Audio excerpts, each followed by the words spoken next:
we are going to need an 8x8 baking dish. You can use a bundt pan if you have it, but that is not something that's always easily available.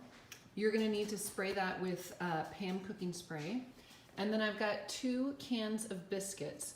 I've been using the flaky layer biscuits. If you're having trouble finding them in the store, you can also use pizza dough, or you could use, in the freezer section, there's some freezer rolls that you could use as well. You need 1/4 cup of butter. Remember, that is half a stick, and it's melted. And then I also have 2 tablespoons of oil.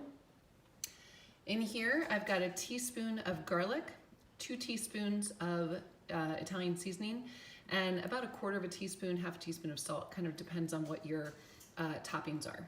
My kids like pepperoni and olives on their pizza, so that's what I've got here. And then I've also got 2 cups of mozzarella cheese, 1/2 cup of Parmesan cheese. It could be grated or shredded. And then I have some marinara sauce for dipping. So just so you know, you can do anything for the toppings. This is basically a savory version of monkey bread. Monkey bread is a bunch of biscuits mixed up with butter and brown sugar and then baked, and it becomes kind of this caramel gooiness. This is a savory version, so you could do it as a pizza topping, but you could also do any other toppings you want. You could do broccoli and cheese. You can do other favorite pizza toppings. If you're some sort of monster and you love ham and pineapple, then go for it. This recipe is kind of like, do what you like. So the mise en place is super important in this recipe. By getting all of my ingredients prepared and ready to go first, it makes putting it together so much easier. So I've got my bowl full, a large bowl full of my 2 cans of biscuits, and I just want to make sure you see how I do this. I've got a biscuit that I pulled apart. I'm going to cut it in half and then cut each of those halves in half, so I'm quartering the dough. Sometimes the biscuit kind of looks a little funky. That's not a big deal. The main problem, or the main concern, is just make sure that all of the biscuit pieces are about the same size. Then you're gonna start putting in the flavorings. So I've got 1/4 cup of butter here. I've got 2 tablespoons of oil.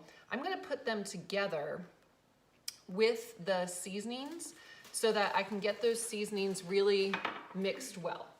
So now I'm gonna mix together the seasoning and the oil and the butter. I'm gonna pour this, almost all of it, not quite all of it, onto the biscuits. I'm gonna reserve some so I can brush it on top. And then I'm going to add in my 2 cups of mozzarella cheese, 1/2 cup of Parmesan,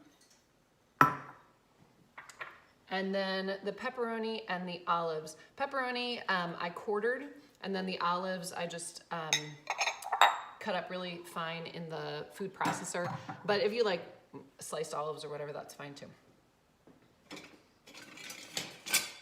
And then I'm going to mix it together as best I can. You want to make sure it's all evenly coated. You don't want big chunks of cheese in one spot and not in another.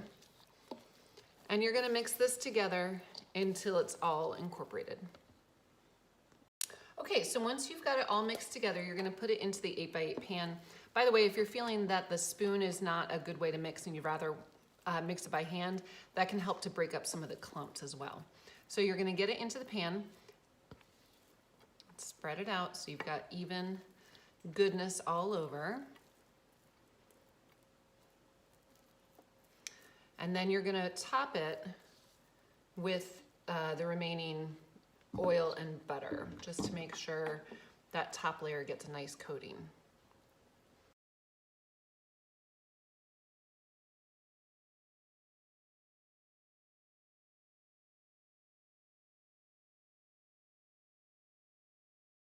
Once you have the seasoning on top, you're going to cover it with tin foil, put it into a 350-degree oven, and you're going to let it cook 20 to 30 minutes. Check on it and see how it's going, then take off the foil and you can let it brown on top. All right, ladies and gentlemen, this is what we're looking at after 20 minutes. So I'm gonna say let's put it in for another 20 more. Let's see where we are an extra 20 minutes later. And it definitely looks like it's making progress, but you can see right here in the middle, it still looks pretty doughy. So one thing I didn't really show you guys is that this caused my smoke detector to go off. It definitely needed 50 minutes, all said and done, to fully cook, but all that oil that was bubbling up at the bottom dripped over onto the bottom of my oven and caused an oil smoke. And so my smoke detector went off and the security company called.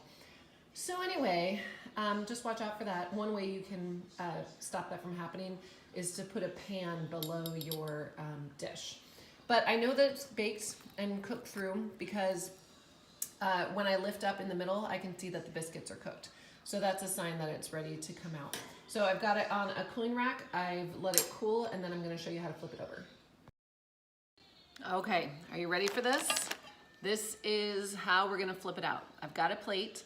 It's bigger than my 8x8, and I'm going to go it would be smart to do this with oven mitts. Don't do without oven mitts.